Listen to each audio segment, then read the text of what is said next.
प्रश्न किया, साधु कौन है? साधु वो है जिसके स्मरण करने से ही चित्त में भजन करने की अभिलाषा उत्पन्न हो जाती है, प्रभु से प्रेम करने की लालसा बन जाती है, मन से माया की अशांति दूर भाग जाती है, चित्त श्री भगवान का चिंतन करने लग जाता है और मन में शांति आ जाती है। दुस्संग का सर्वथा त्याग करना चाहिए, दुस्संग का सर्वथा त्याग करना चाहिए। कोई पाप करे उसको देखना पाप है, पाप की बात सुनना पाप है। लौकिक व्यवहार यदि अधिक होगा तो मन स्थिर नहीं रहेगा, लौकिक व्यवहार यदि अधिक होगा तो मन स्थिर नहीं रह सकेगा। 10 नाम अपराध, गुरु अवज्ञा, साधु महात्मा की निंदा, भगवान शिव और विष्णु में भेदभाव, वेदों की निंदा, श्री भगवान नाम की महिमा का अर्थवाद करना, यानी कुछ का कुछ बोलना, नाम महिमा के लिए कुछ का कुछ बोलना अपने मन से, नाम लेने में पाखंड फैलाना, क्या रखा है या ये भज लो या वो भज लो, कुछ। किसी गुरु जी ने किसी अपने शिष्य को दिया है तो बस वो सही है, हम कोई नहीं होते उसमें कुछ कहने वाले।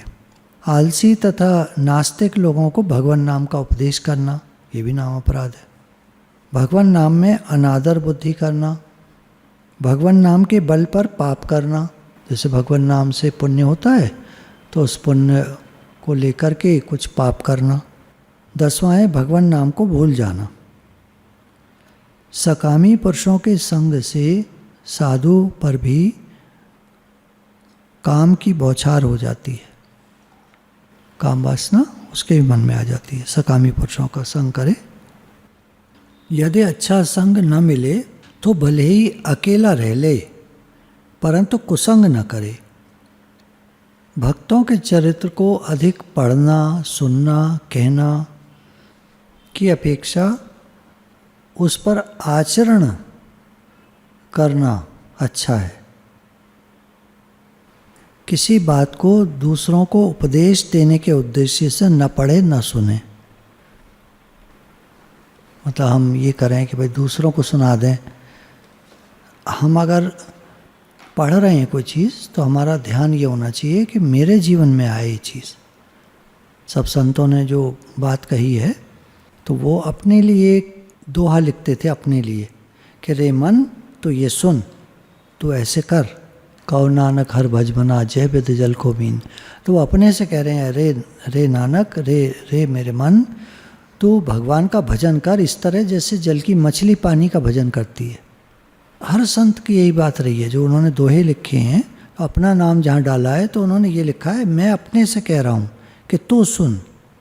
तो वही बात यहाँ आ गई कि दूसरों को उपदेश करने के लिए न पढ़े न सुने, अपने आचरण को सुधारने के लिए पढ़े, सुने और विचारे। ताप का क्या अर्थ है? प्रियतम के मिलने की तड़प हो, जीवन धन का दर्शन नहीं हुआ तो विषाद हो, अभाव खटके, कैसे मिलेंगे, कब मिलेंगे, इस चिंता में तन मन प्राण झुलसते रहें, ये ताप है। जिसका जीवन सीधा साधा है वही साधु है। साधु परदोष दर्शन से बचे। यदि व्यवहार शुद्ध है तो अध्यात्म भी शुद्ध हो जाएगा। स्वभाव उत्तम हो, मन में चंचलता नहीं, तर्क नहीं, विवाद नहीं, और लक्ष्य हो केवल श्री भगवत प्रेम। साधक में 3 बातें, श्रद्धा, वैराग्य और पवित्र जीवन। श्रद्धा सरल और विनीत हृदय में ही टिकती है। जहाँ श्रद्धा होती है वहीं वैराग्य होता है, वही जीवन पवित्र बनता है। तो श्रद्धा और वैराग्य हैं जहाँ, वही प्योर जीवन है। बाकी श्रद्धा नहीं है, वैराग्य नहीं है तो खिचड़ी पक गई, संसारी है, वो पवित्र जीवन का हुआ। नेक्स्ट है, मैं भगवान का हूँ भगवान मेरे हैं जिसकी ऐसी मान्यता है वह है सिद्धावस्था। मैं भगवान का हूँ और भगवान मेरे हैं जिसकी ऐसी मान्यता है वह है सिद्धावस्था।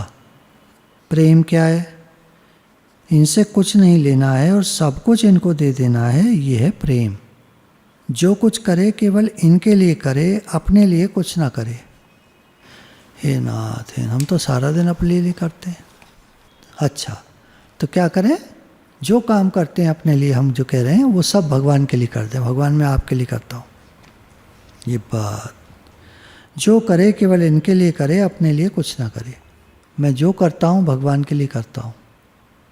साधक को निरंतर अपनी रहनी, स्वभाव, वृत्ति, आचरण, आहार, व्यवहार, साधन, श्रद्धा और लक्ष्य का निरीक्षण करते रहना चाहिए।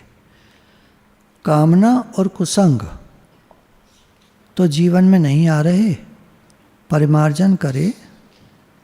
कोई भी बिगाड़ने वाली वस्तु, व्यक्ति, स्थान यदि मिले तो उसका परित्याग कर दे, अन्यथा पतन निश्चित है।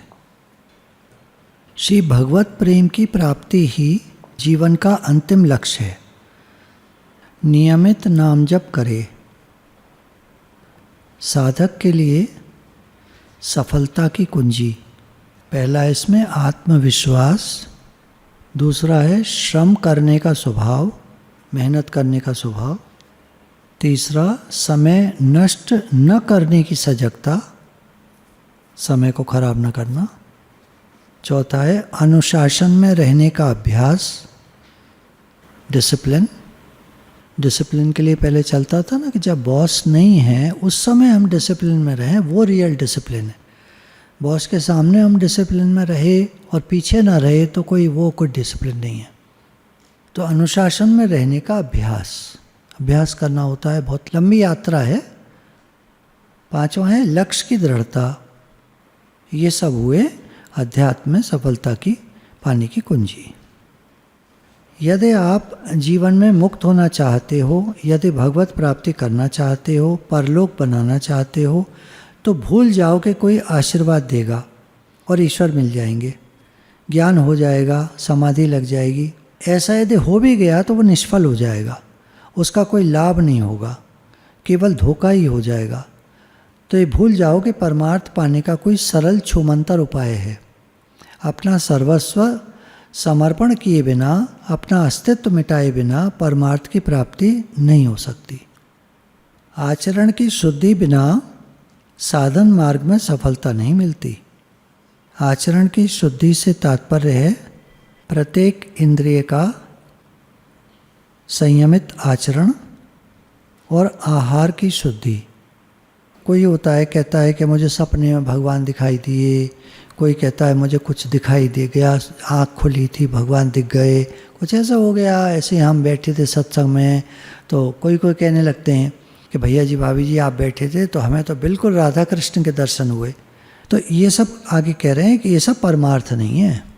कोई ज्योति स्वरूप और भगवान दिख जाना ये कोई परमार्थ नहीं है, क्योंकि टिकता नहीं है, दिखे और गायब।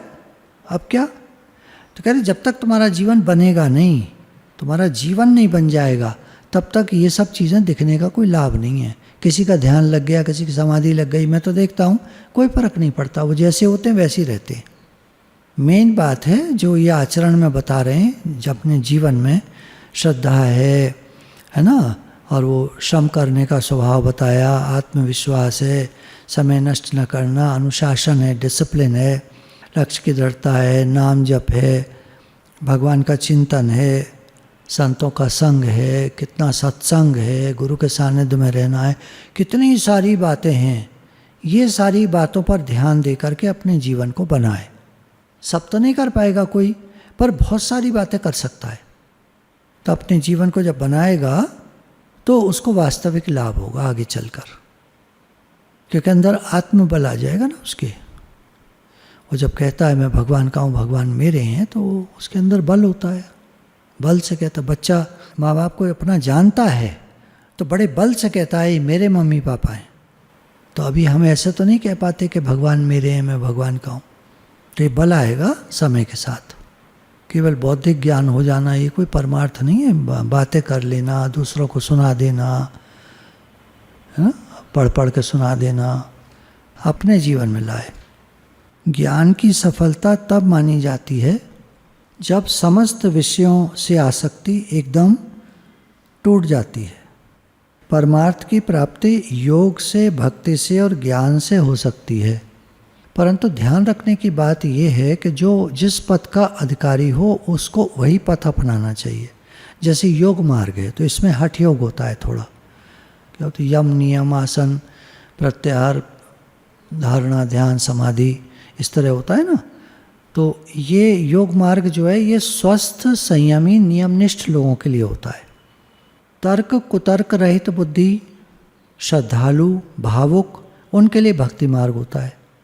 जो अतिशय विरक्त, तर्कशील बुद्धि, सहज वासना विमुख स्वभाव, मन में वासना होती नहीं उनके, कठोर हृदय मतलब सॉलिड पक्के, जो ठान लिया तो ठान लिया, सूखे चने चबाएंगे, गाली ताना खाएंगे, ठान लिया, वे ही ज्ञान मार्ग में सफलता प्राप्त कर सकते हैं। तो हमको चूज़ करना होगा कि हमको कौन सा मार्ग अपनाना है। तो हमारा हृदय कैसा है, हमारा स्वभाव कैसा है, उसके हिसाब से भगवान की तरफ का मार्ग हमें अपनाना चाहिए। और भी मार्ग हैं, इन्होंने 3 ही बताए। कर्म मार्ग है, कर्मयोग का मार्ग है, निष्काम कर्मयोग मार्ग है, यज्ञार्थ जीवन जैसे जिसमें बताया, ये सब एक ही हुआ। कर्मयोग, निष्काम कर्मयोग और यज्ञार्थ जीवन का ये मार्ग एक ही हुआ। सब कर्म भगवान के लिए करना। हमको आदत है कर्म करने की, हे अर्जुन तो कर्तव्य कर्म कर, भगवान को मालूम है ये मानेगा नहीं काम किए बिना। तो भगवान ने कहा काम कर, मुझे याद रख। बस अब आदत क्या हमें चाहिए, भगवान मैं आपके लिए करता हूँ, सब कर्म आपको समर्पित। सत्संग करते हैं तो आपके लिए करते हैं, भोजन करते हैं तो आपके लिए करते हैं, चलते फिरते तो आपके लिए चलते हैं, सोते हैं तो आपके लिए सोते हैं, सब काम आपके लिए करते हैं।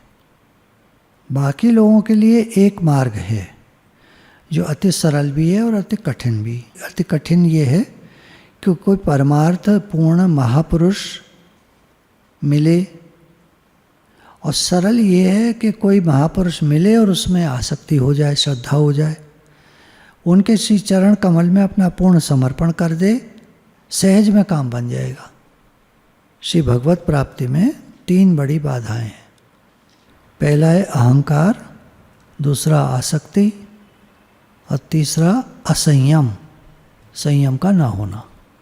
अहंकार क्या है, जाति का, रूप का, पद का, धन का, यौवन का, जानकारी का, विद्या का, बुद्धि का, साधन का, भजन का, सदाचार का, अपनी सरलता, विनम्रता, निरहंकारता का, कि मैं तो बिल्कुल, मेरे अंदर अहंकार नहीं है। ये सब अहंकार है जो साधकों में भीतर ही भीतर घुन की भांति दिन रात लगे रहते हैं। मैं बड़ा विनम्र हूँ, बड़ा सरल हूँ, बड़ा निरहंकारी हूँ। इस सब प्रकार के अहंकार का सर्वथा त्याग के बिना अध्यात्म पथ में प्रवेश है ही नहीं। जाति का, रूप का, पद का, धन का, यौवन का, जानकारी का, विद्या का, बुद्धि का, साधन का, भजन का, सदाचार का, अपनी सरलता, विनम्रता, निरहंकारता का, ये सब घुन की तरह है। कुछ लोग ऊपर से विनम्र होते हैं, आओ जी, बैठो जी, आइए जी, कैसे हैं आप, हैं? तो ये सब अहंकार है। मैं बड़ा विनम्र हूँ, ऐसा उनके होता है अंदर में। बड़ा सरल हूँ, निरहंकारी हूँ। दूसरा है आसक्ति, परिवार की, स्वजन की, शरीर की, समाज की और देश की। जब तक इन सब का पूर्ण त्याग नहीं हो जाएगा तब तक अध्यात्म में प्रवेश नहीं हो पाएगा। तीसरा है असंयम, वाणी में, मन में, इंद्रियों में, उपार्जन में, भाषण में, भोजन में और समय में। किसी भी प्रकार का असंयम साधक के लिए पाप ही है। अब आगे कह रहे हैं, भले ही समय कितना भी लग जाए, साधक को चलते ही रहना चाहिए, रुकना नहीं चाहिए।